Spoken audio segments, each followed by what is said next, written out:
Hey everyone, welcome back to the show. And today we're going to be talking about our emails, but not necessarily the creation and the writing, but also how much time we're spending in our inbox. So today I am joined by Marissa Roberts, and welcome to the show, Marissa.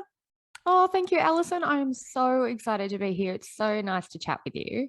It is. And Marissa and I actually met through a mutual friend, Julie Butler, during her, I think it's Back to Business Build Summit, your or beautiful it was the business. BBB Yeah. Summit. There was a lot of B's in there. So that's how we met. We instantly really liked each other. And, we both have podcasts, and we were like, we definitely have to coordinate and get each other on the show. So today she's joining me, and we are going to be talking about your inbox, how to survive the insanity of the inbox. But before we do that, Marissa, tell us more about you. Tell us where you're from, because I know they're hearing the accent, and tell us about your business. Yep, I'm in Australia. So, yeah, we are quite chill down here. So, my business is very relaxed. I am the host of the Simple Business podcast, and I'm a simple business strategist. So, basically, I'm obsessed with finding easier ways to work so that you don't have to work as hard or as much, but you don't have to sacrifice your income or your lifestyle either. So, yeah, I've been working. I think I've been working online for about 10 years, a little over 10 years now. My first business was an organizing one. I used to go and organize people's homes, specifically mothers with young children. I'd be like, here's how we set up your house so that your day runs smoothly. So my first business at Beautifully Organized started that way. And I burnt out within like 2 months. 2 months. It was crazy. I was going to other people's houses and helping them make their days easier. And then I was coming home exhausted and too tired to play with my own kids. And my house looked like a mess because I just couldn't find that balance. And that's what kind of triggered the simple business thing for me was I couldn't keep that going. After a couple of months, it was too much. So over the last 10 years, as I picked up all these little strategies and hacks for making life and business a lot easier, most of that business now is completely on autopilot. It's all courses and passive sales and that sort of thing. And that freed me up to now share all of my tips and hacks on simplifying business with my listeners and my customers. So it's actually been quite a fun journey that's helped me out in my life as well as my business. So yeah, that's been really fun. I love that. And I think too, my audience is like, their ears have perked up when they heard, simple in business, because we all want that. We want to simplify what we do in our business. And I think one of them that we don't think it affects us, but it does, is our emails. Not only writing emails, planning out our emails, working with our email subscriber, but also how much time that we spend in our inbox. And we probably don't even realize how much time we're in it. So why do you think a lot of entrepreneurs or business owners struggle with email so much? Oh my gosh, it's overwhelm. It's so much overwhelm. It's feeling like we have to please everybody and reply straight away or tell them what they want to hear. It's fear of missing out on opportunities. I've got to stay on top of everything. I've got to subscribe to everything. I don't want to miss anything. It's feeling like you're on call 24/7 because your notifications are going off all the time, especially if you're a solopreneur or you're in the first 1 to 3 years of your business, because that's when your email inbox tends to really explode because everybody wants something from you, or you're thinking, I need to learn as much as possible. So we sign up for everything, and then bam, every time you open your inbox, major overwhelm. And what do we do when we're overwhelmed? We procrastinate, put our head in the sand, go do something else, and then the problem gets bigger and bigger and bigger. So if you're out there and you've got 30,000 emails in your inbox, please don't stress out because you are not alone, and we have strategies to help. So what is the shortest amount of time we can get away with spending on our inbox each day as a business owner? Like, because for me, I'll be honest with you, anytime I'm on my computer and let's say I'm downloading a graphic from Canva and it's taking a little bit to download, I'm not going to lie, that little mailbox symbol, and I'll see a number next to it, I'll click it and Yep, I'll open it evolve. and I'll glance at the new emails while something else is happening in my business, something's downloading. And then I might get distracted and actually Mhm. read an email, or I might even close it down and go back to what I was doing. But now in the back of my head, I'm going, I have to get back to that email. right? Yes, you're mentally committed. You're mentally Yes. committed to it. And then you're down a rabbit hole. And then the thing you're working on, suddenly it's not as focused anymore. And yeah, it happens to everybody. And that's why I recommend with my clients that email is a separate thing to everything else. And it's half an hour or less per day. So we really, really shrink it down. And we have particular ways that we approach your inbox. But yeah, basically half an hour a day or less is what I recommend. And actually, once you get used to doing that, most of my clients are really surprised at how easy things are once they commit to that 30 minutes or less.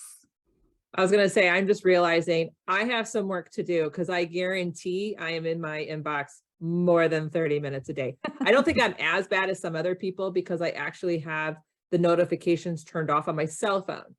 So I'm Mhm. not getting that ping that I have a new email on my cell phone, or I won't even let the number pop up, but it's more on my computer, and that's where I spend most of my time. So what are some simple, actionable ways to actually reduce the amount of time and effort we put into email daily?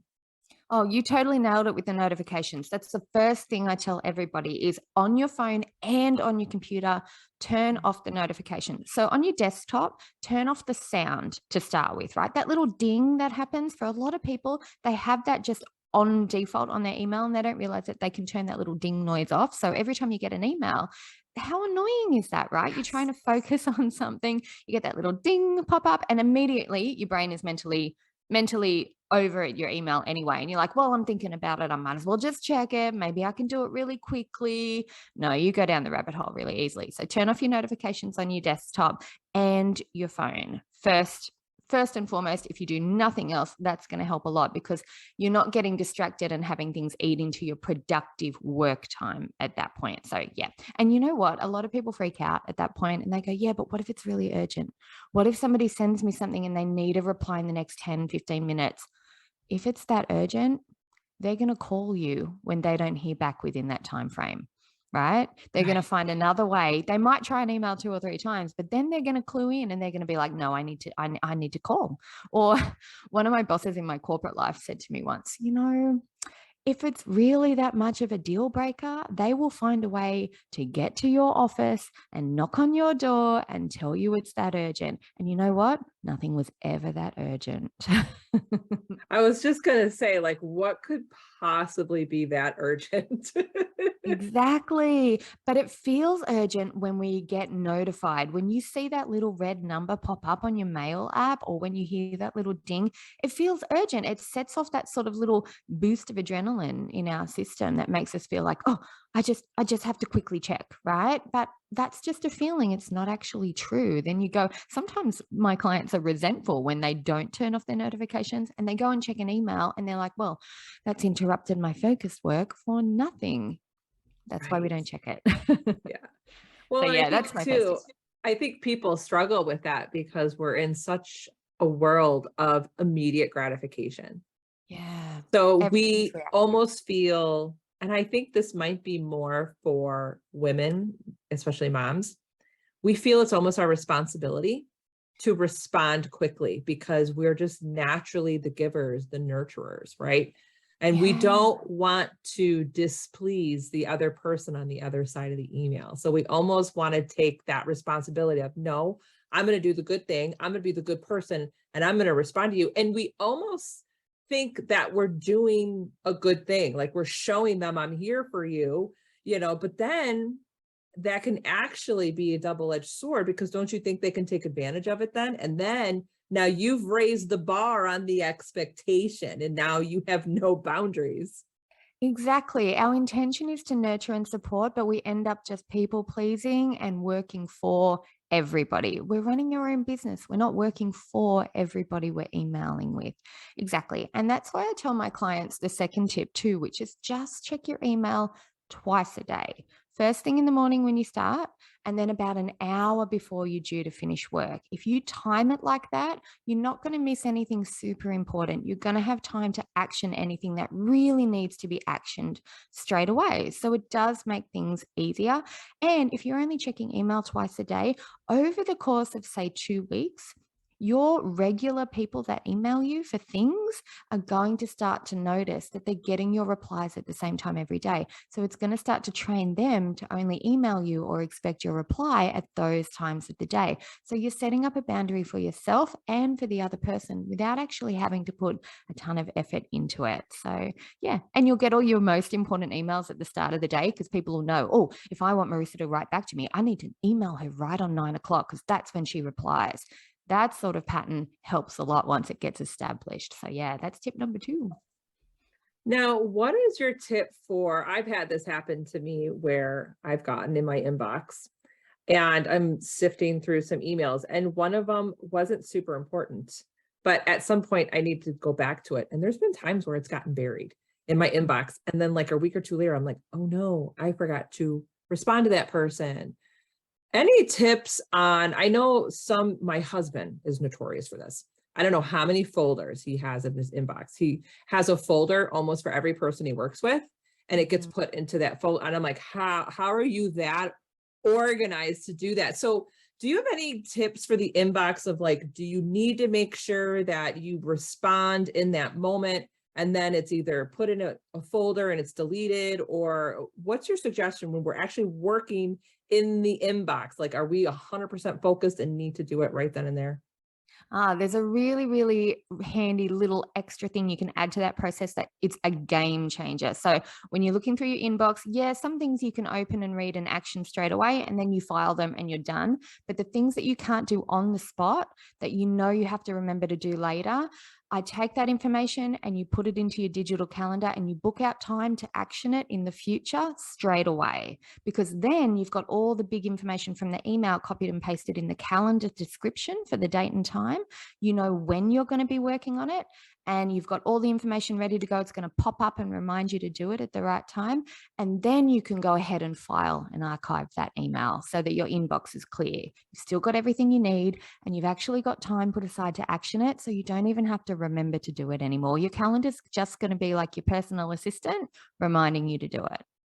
That is a really great tip. I never would have thought of copy and pasting the content of the email Yeah. into my calendar and the description there. That, to me, that is genius right there. And I'm going to start doing that because that is such a great tip.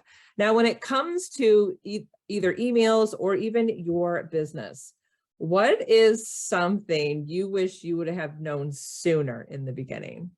Oh, that is a good question. I love that question. And I think for me, it's that I am the one, as the business owner, as the entrepreneur, I am the one that controls my schedule and my actions. It's really down to me. It's not my customers. It's not my email subscribers. It's not my suppliers. It's not my collaborators. It's down to me. And if I set a boundary for my time and my work hours, other people will follow it, provided I follow it too, right? So if I set my work hours, for example, but then I'm working outside of those hours and people see emails come in from me, they're going to be like, oh, yeah, she works anytime. No, if I set my work hours and I stick to them, other people will stick to them too. I barely have to manage anyone if I'm role modeling the boundary that I want to set. So that's, yeah, if I had have found that out in the first year of my business, things would have been so much smoother.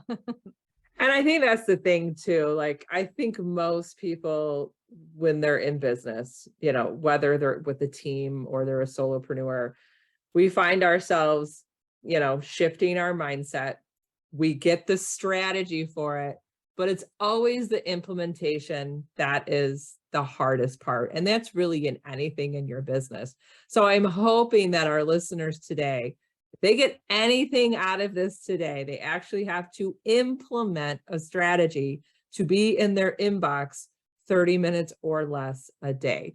Now, before we wrap this up, because this was quick, but it had some great tips, actionable steps in the episode. Is there any other advice for our listeners today?